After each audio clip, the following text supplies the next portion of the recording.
தூத்துக்குடியில் பழமை வாய்ந்த ஜாமியா பள்ளிவாசலில் நோன்பு கடைபிடிக்கும் இஸ்லாமியர்களுக்கு அதிகாலையில் உணவு வழங்கப்பட்டது. தொழில் நகரமான தூத்துக்குடியில் தமிழகத்தின் பல்வேறு மாவட்டங்களை சேர்ந்தவர்கள் தங்கி பணியாற்றி வருகின்றனர். இதில் ரமலான் நோன்பு கடைபிடிப்பவர்களுக்கு அதிகாலையில் உணவு கிடைப்பது மிக சிரமம் என்பதால் தூத்துக்குடியில் உள்ள பாதுஷா சஹர் கமிட்டி சார்பில் ஆண்டுதோறும் இஸ்லாமியர்களுக்கு நோன்பு காலம் முழுவதும் சகர் உணவு வழங்கப்பட்டு வருகின்றது.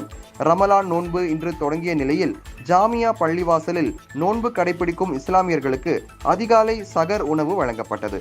இதற்கான ஏற்பாடுகளை தூத்துக்குடி ஜாமியா பள்ளிவாசல் பாதுஷா சஹர் கமிட்டி தலைவர் மீராசா மரைக்காயர், செயலாளர் MSF ரகுமான், ஜாமியா பள்ளிவாசல் துணைத் தலைவர் சிராஜ் மற்றும் நிர்வாகிகள் செய்திருந்தனர்.